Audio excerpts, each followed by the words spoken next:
নমস্কার বন্ধুরা, আশা করি সকলে ভালো আছেন। ভাইটাল পাল চ্যানেলের পক্ষ থেকে সকলকে স্বাগত জানাই। আজকের ভিডিওতে আলোচনার মূল বিষয়বস্তু হলো নখের কুনি বা প্যারোনিকিয়া। তো বন্ধুরা, এই নখের কুনি বা প্যারোনিকিয়া নিয়ে যেহেতু আমরা এই ভিডিওতে আজ আলোচনা করব, সেহেতু এই ভিডিওটি না টেনে অবশ্যই পুরো ভিডিওটি দেখবেন। তো বন্ধুরা, আমাদের হাত পায়ের সৌন্দর্য হলো নখ, সেহেতু এই নখের যত্ন নেওয়া আমাদের খুবই জরুরি। তো এই নখের কুনি হওয়ার মূল কারণ হলো আমাদের কর্মব্যস্ততার মধ্যে থাকার কারণে আমাদের হাতে বা পায়ের নখের কোণাতে বিভিন্ন কাদামাটি ময়লা জমে।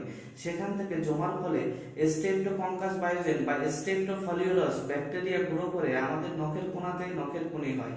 তো বন্ধুরা, এই নখের কুনি হলে সাধারণত নখের কিছু অংশ কালো হয়ে যায় বা নখের কোণা প্রচুর ফুলে যায়। নখের কোণার স্কিন থেকে পচা দুর্গন্ধ বের হয় এবং পুঁজ বেরোতেও দেখা যায়। তো বন্ধুরা, এই নখের কুনি নিয়ে যেহেতু আমরা এই ভিডিওতে আলোচনা করব, সেহেতু আমি এই ভিডিওর মধ্য দিয়ে আজকে একটা ছোট্ট ট্রিটমেন্ট বলবো। সেই ট্রিটমেন্টটা আপনারা নিয়ে যাবেন, দেখবেন নখের কুনি থেকে আপনারা চিরতরেই মুক্তি পেয়ে গেছেন। তো বন্ধুরা, প্রথমে আপনারা যেটা করবেন, বাড়িতে নখের যে কোণাতে ব্যথা অনুভব হচ্ছে বা নখের কুনি যে কোণাতে হয়েছে, হাতে হতে পারে বা পায়ে হতে পারে, সেই নখটি সুন্দর করে নেল কাটার বা ব্লেড দিয়ে কেটে পরিষ্কার করে নেবেন। নেওয়ার পরে সাবান দিয়ে ধুয়ে বা বাড়িতে যদি হাইড্রোজেন পারক্সাইড থাকে, অবশ্যই হাইড্রোজেন পারক্সাইড দিয়ে ধুয়ে পরিষ্কার করে নেবেন। নেওয়ার পরে পার্শ্ববর্তী কোনো মেডিসিনের দোকান থেকে একটা অক্সিট্রাসাইক্লিন ইনজেকশন নেবেন।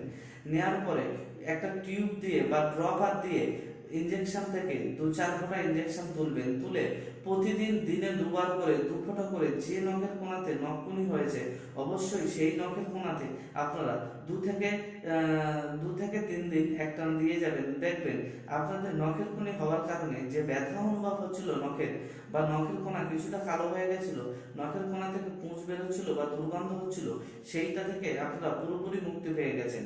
তো বন্ধুরা, এই ছোট্ট ট্রিটমেন্টটা আপনারা যদি 2 থেকে 4 দিন নিয়ে যান, দেখবেন আপনারা নখের কুনি থেকে পুরোপুরি সুস্থ হয়ে গেছেন। তো বন্ধুরা, এই ভিডিওটি যদি ভালো লেগে থাকে, অবশ্যই চ্যানেলটি সাবস্ক্রাইব করবেন এবং লাইক কমেন্ট শেয়ার করবেন। এবং এই ভিডিওটি দেখে আপনি যদি একটু উপকৃত হয়ে থাকেন, অবশ্যই কমেন্ট বক্সে কমেন্ট করে জানাবেন।